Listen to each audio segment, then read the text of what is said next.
Excuse me! Taxi! This is the 77 WABC minicast.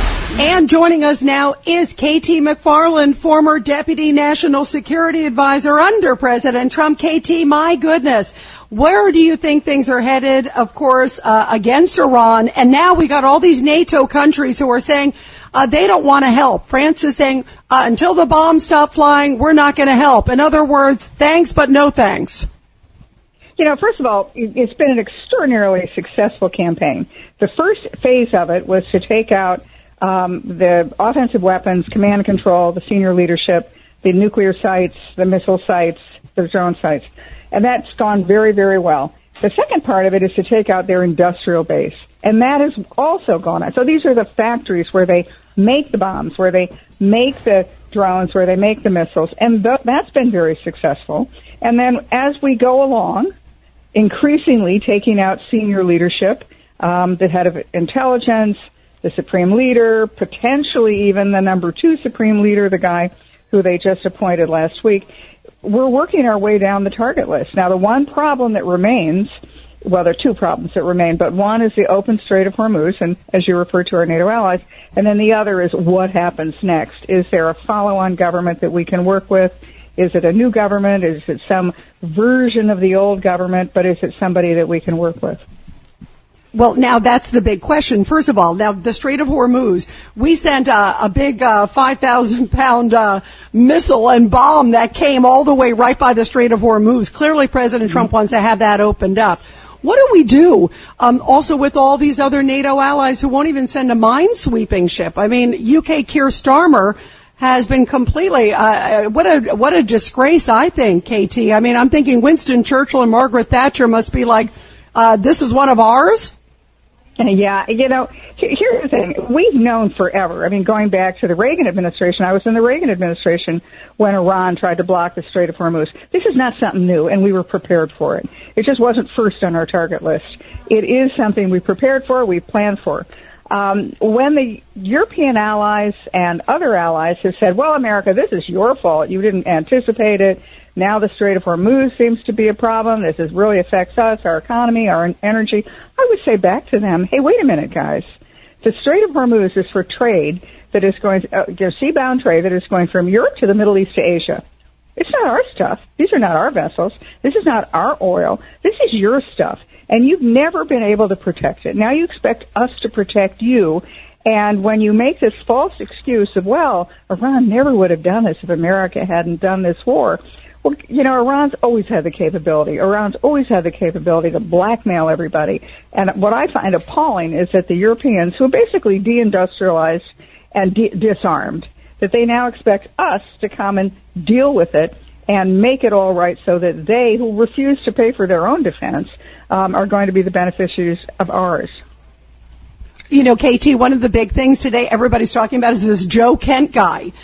John, you and I were talking about it earlier. This is the guy who's with the counter intel.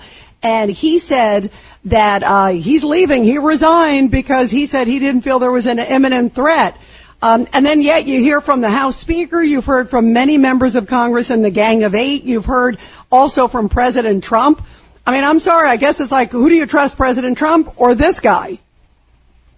You know, this is where the far right of the MAGA movement, it's frankly anti-Israel part of the movement and the never war part of the movement. It's not, they just don't want to do anything. And when they argue that, well, this was an American intervention or an Israel dragged the United States into it, look, Iran has been at war with us for decades. And anybody who says, well, Iran didn't present an immediate threat, but they're working on nuclear weapons. They've shown us, even after we bombed their nuclear sites, that the day after that, they started rebuilding them again. And so, you know, they may not have bread to feed their own people, but this regime is going to continue to try to make nuclear weapons and the missiles that could deliver them to the United States, no matter what. And that is an existential threat to the United States, a country with nuclear weapons, and particularly a leadership which has shown that it has no hesitation in killing civilians. In fact, it almost welcomes martyrdom. KT, John Catsimatidis. Hi, John. I can't believe the stupidity of some of our European community or NATO partners. the fact is that, Iran is a danger. And all they can think about is creating nuclear weapons that someday they're going to try to challenge us. And we said this in the studio the other day when we were talking, is that Trump doesn't need their battleships. All he was doing is testing the European community and the NATO countries of whose side are you on? And they're showing. I mean, in fact, some of them are apparently, according to news reports, are trying to do their own separate deals. In other words, they're going to Iran and saying, hey, let my ships go through. Don't worry about America. We're not on America's side. I think at the height of irresponsibility are countries which refuse to defend themselves and refuse to make allowances and spend the money to defend themselves. And that's our European allies. I think one of the things President Trump is doing, he's right. We don't need them to clear the Strait of Hormuz. We're going to do that ourselves. We may not do it today, but we'll do it in good time. I mean, within days, weeks, a month. We'll do it. But then who's going to patrol? Who's going to keep the strait open? Should it be us? It's not our shipping.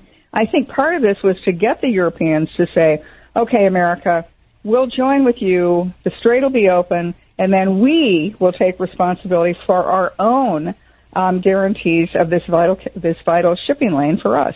But they're not stepping up to any of it, and that I think is what's just galling. And that really, how do you say? Can I say pisses me off? Because of the fact. Me too.